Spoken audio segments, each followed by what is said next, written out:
Hello मित्रों, केम छो? मजामां छो? आ अमारी यूट्यूब चैनल पर तमारुं स्वागत छे। आजनो मारो विषय छे कि टाट एचएस माटे शैक्षणिक मनोविज्ञानी प्रश्नोत्तरी लईने आव्यो छुं मित्रों, जे तमारी टाट एचएस ना अंदर खूब ज उपयोगी बनवानी छे। एटले आ विडियोनी लिंक तमारा मित्रोने शेर करी देजो अने चेनल पर नवा हो तो चेनलने सब्सक्राइब करी देजो।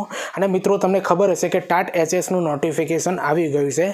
6 ऑगस्टना दिवसे तमारी प्रिलिम्स छे अने 17 सप्टेम्बरना दिवसे तमारी मेन्स एक्जाम आववानी छे। एटले आ नोटिफिकेशन મળ્યા બાદ તમારે મહેનત ચાલુ કરી દેવાની છે। અને મિત્રો, તમારે ટાટ એચએસ ના અંદર સારું એવું પ્રિલિમ્સ ના અંદર માર્ક્સ લાવવા હોય, પાસ થવી હોય મિત્રો, તો મારી ચેનલ ઉપર ટાટ એસ અને ટાટ એચએસ ના અંદર ખૂબ ઉપયોગી વિડિયો એવું ફોલ્ડર બનાવ્યું છે મિત્રો, પ્લેલિસ્ટ ના અંદર।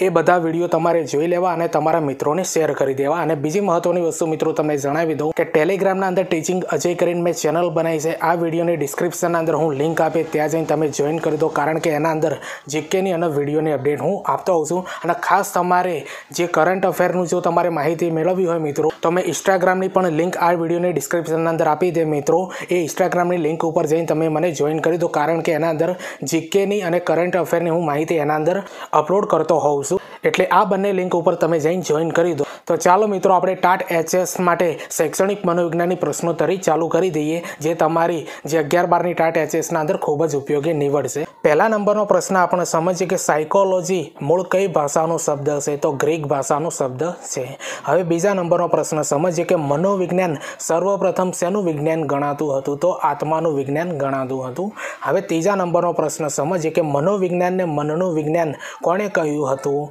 તો પોમ્યોલોજીએ કહ્યું હતું। મિત્રો યાદ રાખી લેજો, મનોવિજ્ઞાનને મનનું વિજ્ઞાન કોણે કહ્યું હતું? પોમ્યોલોજીએ કહ્યું હતું। અને તમારી ટાટ એચએસના અંદર મિત્રો મનોવિજ્ઞાનની 35 ગુણનું પૂછાતું હોય છે। ઓકે, એટલે આ વિડીયો તમારા માટે મોસ્ટ આઈએમપી છે અને તમારા મિત્રોને શેર કરી દેજો અને ચેનલ પર નવા હો તો ચેનલને સબસ્ક્રાઇબ કરી દેજો। હવે ચોથા નંબરનો પ્રશ્ન આપણે સમજીએ કે સાયકોલોજી શબ્દ કયા બે શબ્દો ઉપરથી બનેલો શબ્દ છે? તો સાયકે પ્લસ લોગોસ ઉપરથી સાયકોલોજી શબ્દ બનેલો છે। હવે પાંચમા નંબરનો પ્રશ્ન સમજીએ કે બાળ મનોવિજ્ઞાનના પિતા તરીકે કોણ જાણીતું છે? તો જીન પિયાજે છે। હવે છઠ્ઠા નંબરનો પ્રશ્ન સમજીએ કે પ્લેટો, એરિસ્ટોટલ, ડેકાર્ટ મનોવિજ્ઞાનને શેનું વિજ્ઞાન કહેતા હતા? તો મનનું વિજ્ઞાન કહેતા હતા। તો મિત્રો સમજીએ આપણે કે પ્લેટો, એરિસ્ટોટલ, ડેકાર્ટ એ મનોવિજ્ઞાન શેનું વિજ્ઞાન ગણતા હતા? તો મનનું વિજ્ઞાન ગણતા હતા। હવે સાતમા નંબરનો પ્રશ્ન સમજીએ કે મનોવિશ્લેષણવાદના પ્રણેતા કોણ હતા? તો સિગમન્ડ ફ્રોઈડ હતા। તો આ રીતના મિત્રો વાદના પણ પ્રશ્નો તમારી એક્ઝામના અંદર પૂછાવાના છે।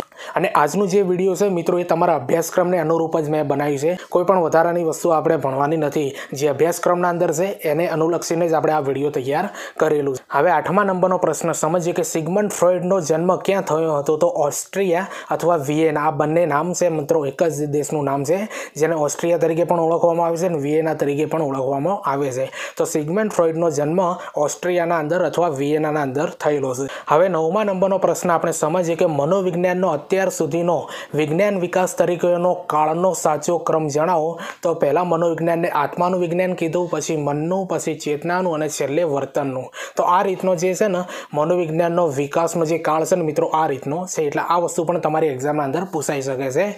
હવે 10મા નંબરનો પ્રશ્ન સમજીએ કે મનોવિજ્ઞાન માનવીના વર્તનનો અભ્યાસ શાના સંદર્ભમાં કરે છે? તો વાતાવરણના સંદર્ભના અંદર કરે છે। હવે 11મા નંબરનો પ્રશ્ન આપણે સમજીએ કે મનોવિજ્ઞાન અને વિજ્ઞાન તરીકેનો દરજ્જો ક્યારથી પ્રાપ્ત થયો છે? તો 1879ના અંદર મનોવિજ્ઞાનને વિજ્ઞાન તરીકેનો દરજ્જો પ્રાપ્ત થયો હતો। ક્યારે થયો હતો? 1879ના અંદર।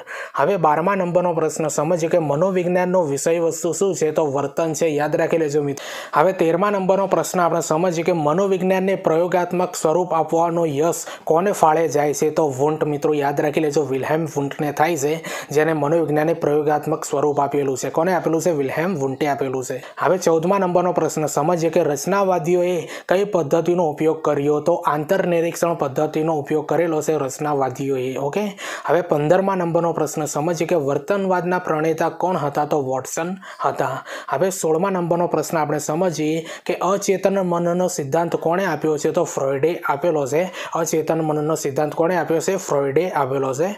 હવે 17મા નંબરનો પ્રશ્ન આપણે સમજીએ કે મનોમાપનલક્ષી મનોવિજ્ઞાનનો આરંભ કોને બુદ્ધિ કસોટી સાથે થયો એમ ગણી શકાય? તો બેને અને સાયમને મિત્રો યાદ રાખી લેજો, જેને મનોવિજ્ઞાનની વ્યાખ્યા સૌપ્રથમ આપી હતી બેને અને સાયમને. હવે 18મા નંબરનો પ્રશ્ન સમજીએ કે તન તંદુરસ્ત અને મન તંદુરસ્ત જીવન કેવી રીતે જીવવું એ અંગેનું માર્ગદર્શન, અભ્યાસ, સંશોધન સાથે મનોવિજ્ઞાનની કઈ શાખા સંકળાયેલી છે? તો સ્વાસ્થ્ય મનોવિજ્ઞાન સંકળાયેલું છે. તો સ્વાસ્થ્ય મનોવિજ્ઞાન સંકળાયેલું છે. તો મિત્રો આ રીતની મનોવિજ્ઞાનની જે અભ્યાસ શાખાઓ છે એના અંદરથી પણ પ્રશ્નો તમારે આ રીતના નીકળશે. એટલે આ વિડીયો તમારા માટે ખૂબ જ ઇમ્પોર્ટન્ટ છે મિત્રો.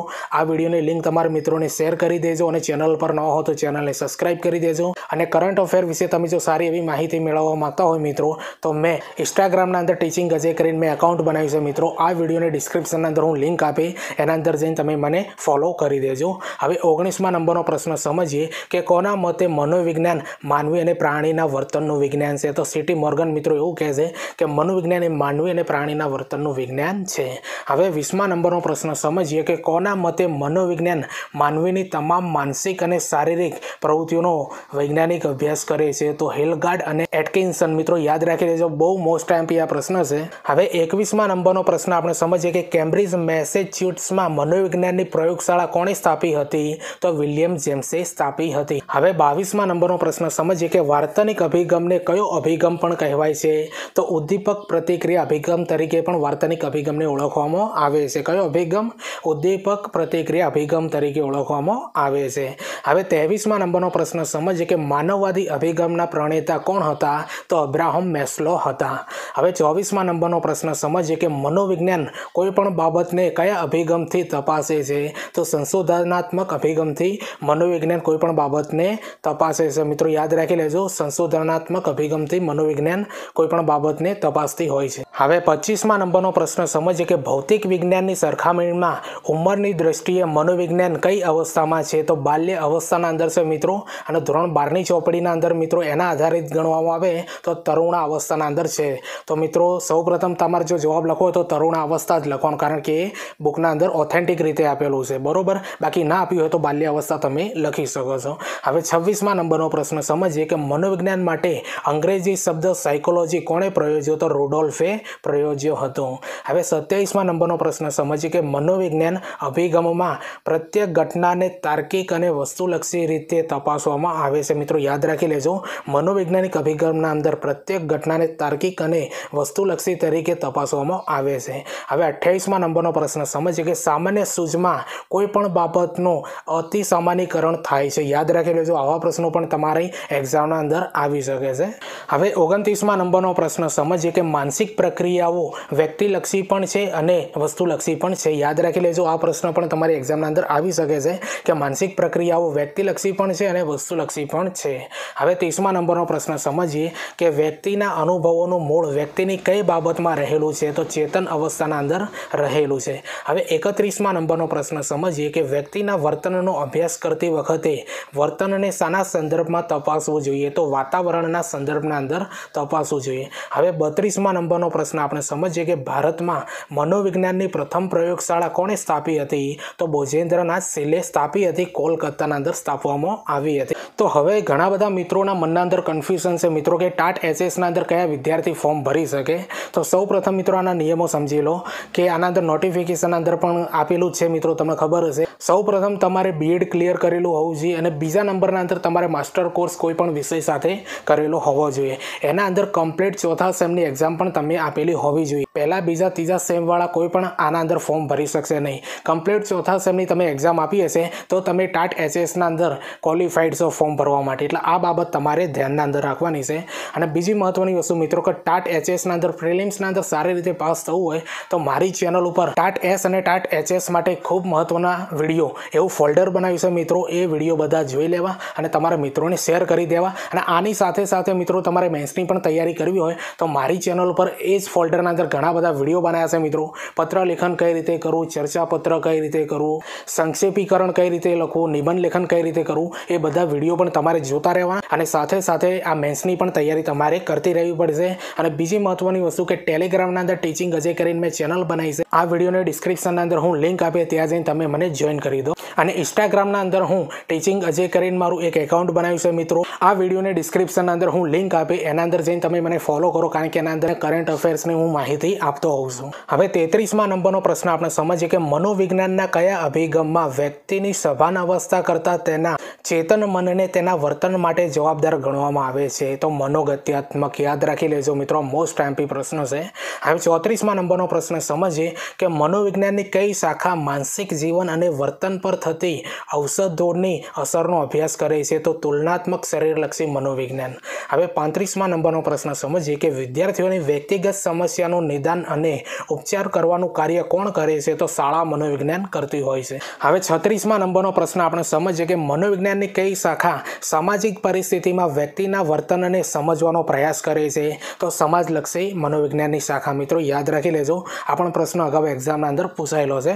હવે 37મા નંબરનો પ્રશ્ન સમજીએ કે મોટા ભાગના જાહેર સાહસોમાં કર્મચારી પસંદગી માટે મનોવિજ્ઞાનની કઈ શાખાની મદદ લેવાય છે? તો ઔદ્યોગિક શાખાની મદદ લેવાય છે. હવે 38મા નંબરનો પ્રશ્ન સમજીએ કે બુદ્ધિ શબ્દ કઈ ભાષા પરથી ઉતરી આવ્યો છે? તો ગ્રીક ભાષા પરથી ઉતરી આવેલો છે. હવે 39મા નંબરનો પ્રશ્ન સમજીએ કે વિશ્વમાં પ્રથમ સમૂહ બુદ્ધિ કસોટી કયા દેશમાં લેવાઈ હતી? તો અમેરિકા દેશના અંદર સૌ પ્રથમ બુદ્ધિ કસોટી લેવામાં આવી હતી, એ પાછી સમૂહ બુદ્ધિ કસોટી. હવે 40મા નંબરનો પ્રશ્ન સમજીએ કે ઇક્યુનો ગુજરાતી શું થાય છે અર્થ? સાંવેગિક બુદ્ધિ તરીકે ઓળખવામાં આવે છે. ઇક્યુને ગુજરાતીમાં સાંવેગિક બુદ્ધિ તરીકે ઓળખવામાં આવે છે. હવે 41મા નંબરનો પ્રશ્ન સમજીએ કે આધ્યાત્મિક બુદ્ધિઆંક માટે કયું વપરાય છે? તો એને એસક્યુ તરીકે ઓળખવામાં આવે છે. હવે 42મા નંબરનો પ્રશ્ન સમજીએ કે વ્યક્તિગત માપન માટે કોની કસોટીઓ પ્રખ્યાત છે? તો વેક્સલરની. યાદ રાખી લેજો, વેક્સલરની જે કસોટીઓ છે વ્યક્તિગત માપન માટે ખૂબ જ ઉપયોગી અને પ્રખ્યાત છે.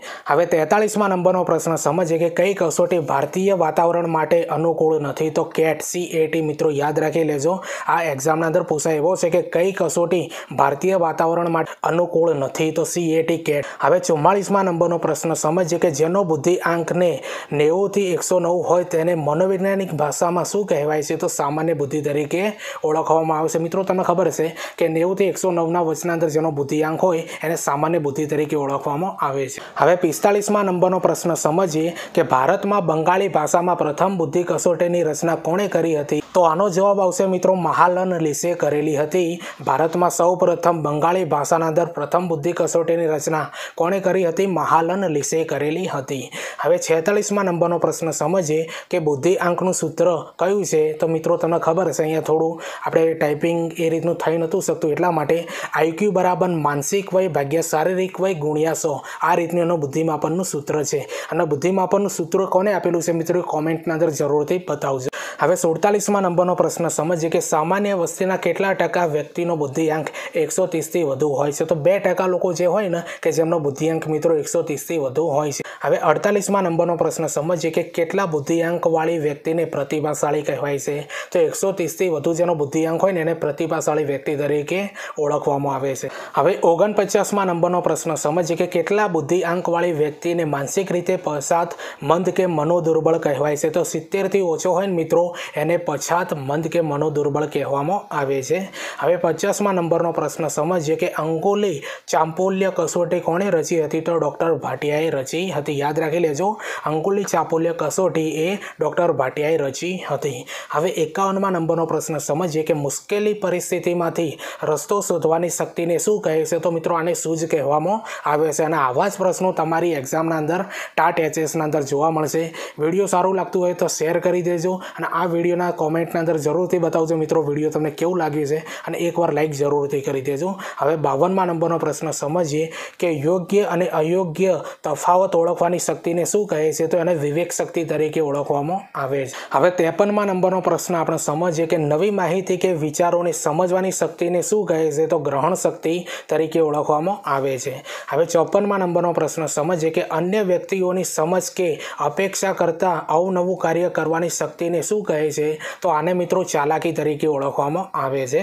હવે 55મા નંબરનો પ્રશ્ન સમજીએ કે કયા મનોવૈજ્ઞાનિકે 8 પ્રકારની બુદ્ધિ સૂચવી છે? તો ગાર્ડનરે મિત્રો 8 પ્રકારની બુદ્ધિ સૂચવી છે. હવે 56મા નંબરનો પ્રશ્ન સમજીએ કે બુદ્ધિ અંગેનો ત્રિપુટી સિદ્ધાંત કોણે આપ્યો છે? તો સ્ટર્નબર્ગે આપેલો છે. હવે 57મા નંબરનો પ્રશ્ન સમજીએ કે બુદ્ધિનું આયોજન, ધ્યાન અને પ્રક્રિયાનો પાસ સિદ્ધાંત કોણે આપ્યો છે? તો JP દાસે આપેલો છે. હવે 58મા નંબરનો પ્રશ્ન સમજીએ કે કયા પ્રકારની બુદ્ધિનો સંબંધ જીવસૃષ્ટિ અને વનસ્પતિ સૃષ્ટિ સાથે છે? તો નૈસર્ગિક બુદ્ધિનો છે.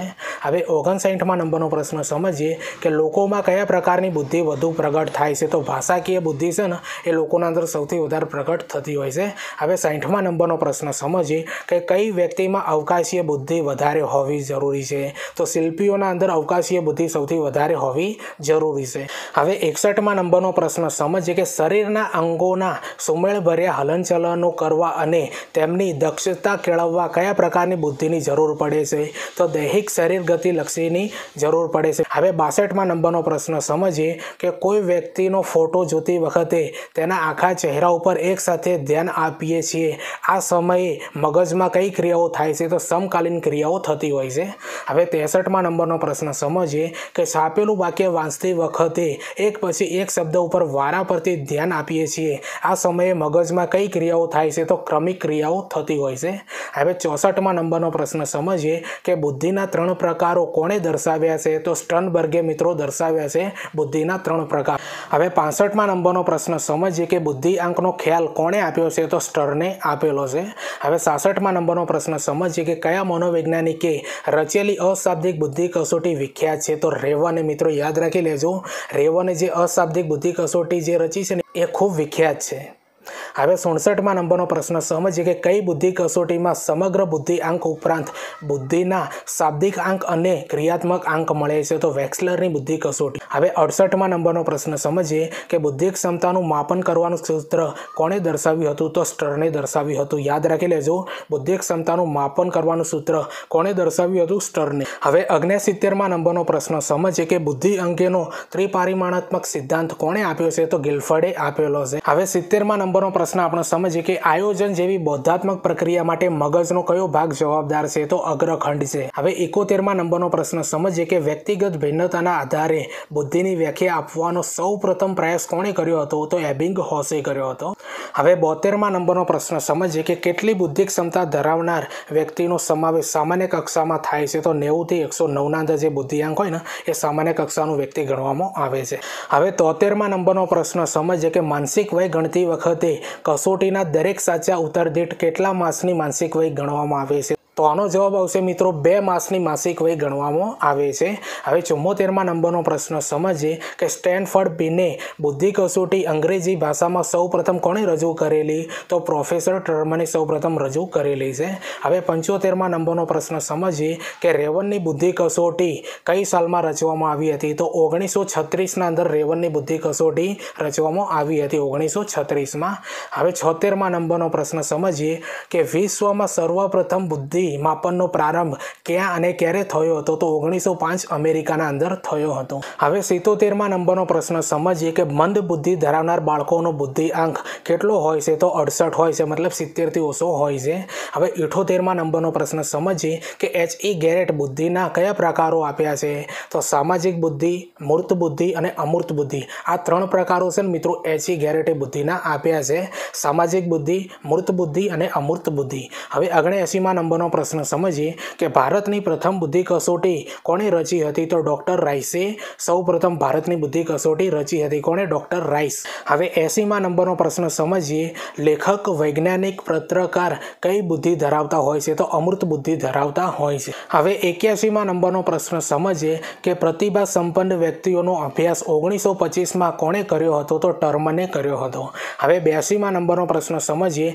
કે નોકરીથી સંતોષ જીવનનો હેતુ શું છે? આ સમસ્યા કયા આંકથી સોલ્વ થાય છે? તો આધ્યાત્મિક બુદ્ધિથી આ પ્રશ્નનું સોલ્યુશન થાય છે. હવે 83મા નંબરનો પ્રશ્ન સમજીએ કે વ્યક્તિ જેટલા પ્રમાણમાં અમૂર્ત ચિંતન કરવાની શક્તિ ધરાવે તે બુદ્ધિમાપન કહેવાય. આ વ્યાખ્યા કોણે આપી છે? તો ટર્મને આપેલી છે. યાદ રાખી લેજો કે વ્યક્તિ જેટલા પ્રમાણમાં અમૂર્ત ચિંતન કરવાની શક્તિ ધરાવે તે બુદ્ધિમાપન કહેવાય. આવી વ્યાખ્યા કોને આપી છે મિત્રો? ટર્મને આપેલી છે. હવે 84મા નંબરનો પ્રશ્ન સમજીએ કે બુદ્ધિ એટલે વસ્તુને જાણવાની, ચિંતન ચિંતન આંકલન કે સમજ શક્તિ એટલે કે બુદ્ધિ આ વ્યાખ્યા કોણે આપી છે તો સાર્થ જોડણી કોષના અંદર મિત્રો આ બુદ્ધિની વ્યાખ્યા આપવામાં આવી છે કે વસ્તુને જાણવાની ચિંતન આંકલન કે સમજ શક્તિ એટલે બુદ્ધિ આવી વ્યાખ્યા ક્યાં આપવામાં આવી છે સાર્થ જોડણી કોષના અંદર આપવામાં આવી છે। હવે 85મા નંબરનો પ્રશ્ન સમજીએ કે બુદ્ધિ માપનના પિતા કોને ગણવામાં આવે છે તો બિને અને સાયમનને ગણવામાં આવે છે। હવે 86મા નંબરનો પ્રશ્ન સમજીએ કે વ્યક્તિત્વ કઈ ભાષાનો શબ્દ ગણાય છે તો લેટિન ભાષાનો આ શબ્દ ગણાય છે મિત્રો વ્યક્તિત્વ।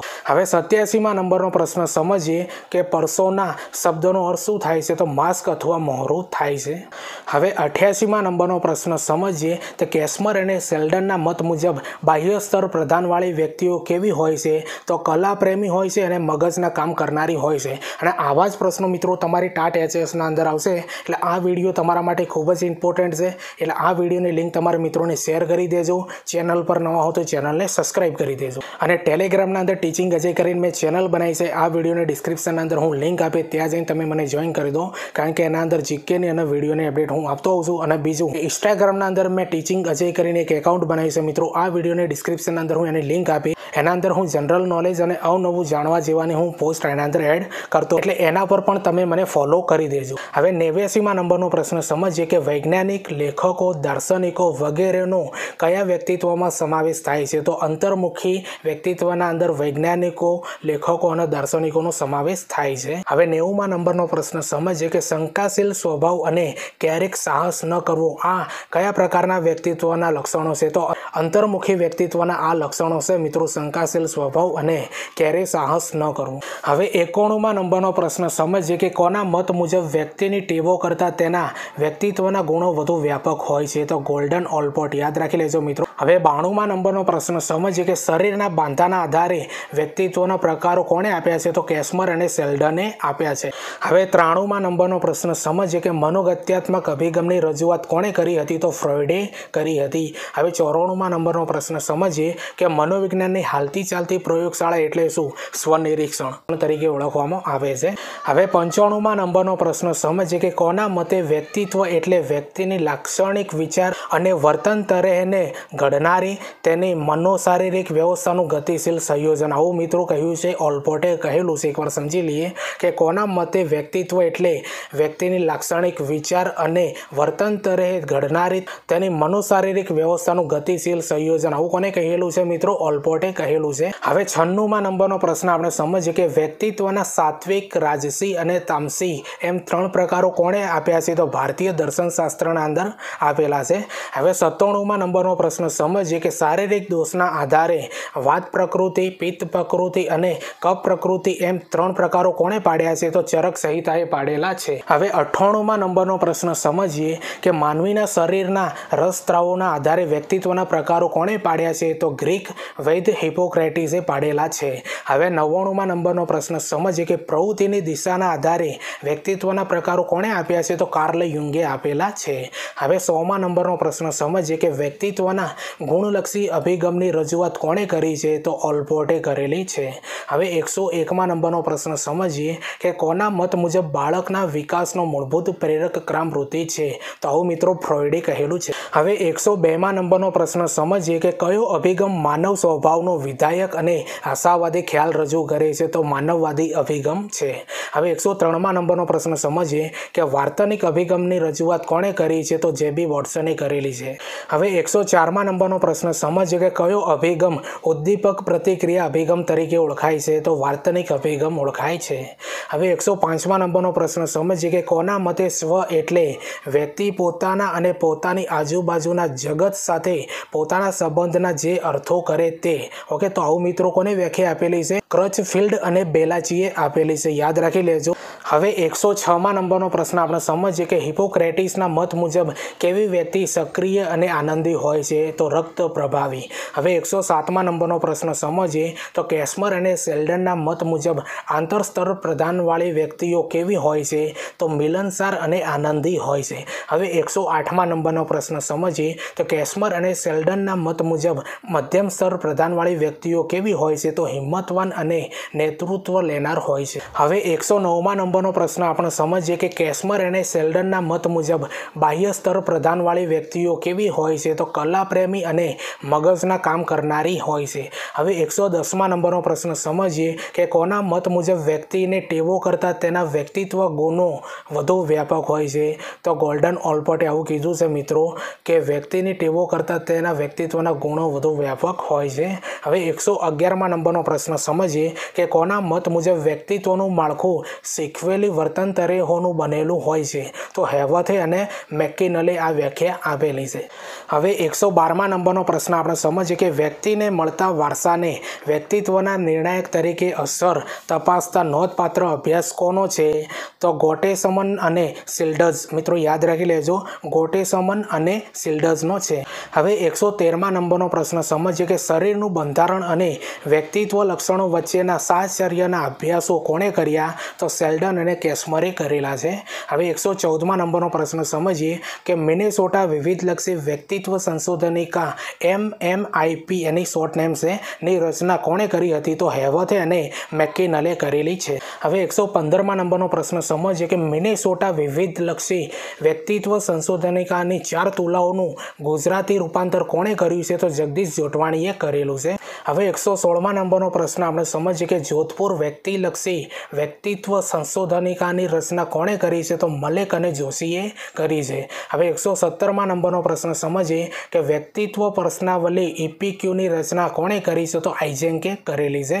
હવે 118મા નંબરનો પ્રશ્ન મોસ્ટ આઈએમપી છે કે 16 વ્યક્તિત્વ ઘટકોની સંશોધનિકાની રચના કોણે કરી છે? તો કેટલે કરેલી છે. હવે 119મા નંબરનો પ્રશ્ન સમજીએ કે શાહીના ડાઘાની કયા મનોવૈજ્ઞાનિકે વિકસાવી છે કસોટી? તો હર્મન રોર્સાકે વિકસાવી છે. હવે 120મા નંબરનો પ્રશ્ન સમજીએ કે વિષય અધિપ્રત્યક્ષ કસોટી TAT કોણે વિકસાવી છે? તો મોર્ગન અને મરેએ વિકસાવી છે. હવે 121મા નંબરનો પ્રશ્ન સમજીએ કે ચિત્ર કસોટી કોણે વિકસાવી છે? તો રોઝન વિંગે વિકસાવી છે. હવે 122મા નંબરનો પ્રશ્ન સમજીએ કે વાક્ય પૂર્તિ કસોટીનો સૌપ્રથમ ઉપયોગ કોના દ્વારા થયો હતો? તો પાઇન અને ટંડલર દ્વારા કરવામાં આવ્યો હતો.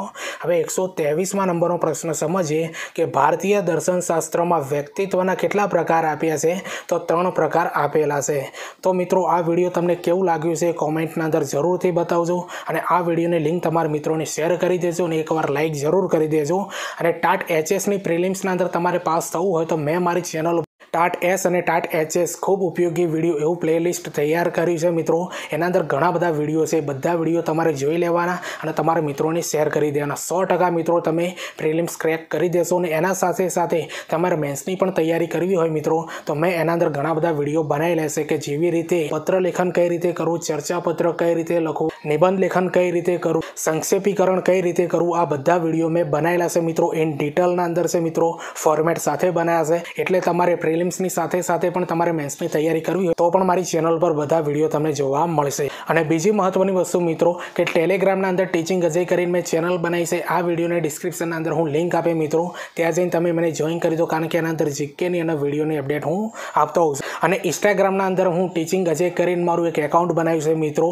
આ વિડીયોને ડિસ્ક્રિપ્શનના અંદર હું એની લિંક આપે મિત્રો, એના અંદર તમે જઈને જોઈન કરી દો. એના અંદર પણ હું જનરલ નોલેજની અને જાણવા જેવી ઘણી બધી પોસ્ટ હું એના અંદર એડ કરતો હોઉં છું. એટલે એ તમારી એક્ઝામના અંદર ખૂબ ઉપયોગી અને કામ આવવાનું છે. હવે 124મા નંબરનો પ્રશ્ન સમજીએ કે સુપર એગો વિશેની સમજૂતી કોણે આપી છે? તો ફ્રોઇડે આવેલી છે. હવે 125મા નંબરનો પ્રશ્ન સમજીએ કે વ્યક્તિત્વનો સ્વ સિદ્ધાંત કોણે આપ્યો છે? તો રોજર્સે આપેલો છે વ્યક્તિત્વનો સ્વ સિદ્ધાંત. હવે 126મા નંબરનો પ્રશ્ન સમજીએ કે 34 જોડિયા બાળકો વિશે કોણે અભ્યાસ કર્યો? તો આનો જવાબ આવશે મિત્રો ગોટેસમન અને શિલ્ડઝ. હવે 127મા નંબરનો પ્રશ્ન સમજીએ કે હર્મન રોર્સાક ક્યાંના વતની હતા? તો સ્વિટ્ઝરલેન્ડના હતા. હવે 128મા નંબરનો પ્રશ્ન સમજીએ કે સ્વ એ શાનું હાર્દ છે? તો વ્યક્તિત્વનું હાર્દ છે. હવે 129મા નંબરનો પ્રશ્ન સમજીએ કે સ્વ એ કર્તા તરીકે કેવો છે? તો જ્ઞાતા છે. હવે 130મા નંબરનો પ્રશ્ન સમજીએ કે સ્વ વિકાસ સાથે કેટલી બાબતો જોડાયેલી છે? તો 4 બાબતો જોડાયેલી છે. હવે 131મા નંબરનો પ્રશ્ન સમજીએ કે કોના માટે સ્વ વિશે 3 રીતે વિચારી શકાય છે? તો હેગિન્સનના મતે. હવે 132માં નંબરનો પ્રશ્ન સમજીએ કે કપિલ મુનિએ વ્યક્તિત્વના કયા પ્રકારો આપેલા છે? તો તત્વગુણી, રજસગુણી અને તમસગુણી. મિત્રો યાદ રાખી લેજો, તત્વગુણી, રજસગુણી અને તમસગુણી એ કપિલ મુનિએ વ્યક્તિત્વના આ પ્રકારો આપ્યા છે. હવે 133માં નંબરનો પ્રશ્ન સમજીએ કે પીવી યુંગ દ્વારા વ્યક્તિત્વના કેટલા પ્રકારો આપેલા છે? તો 2 પ્રકારો આપેલા છે.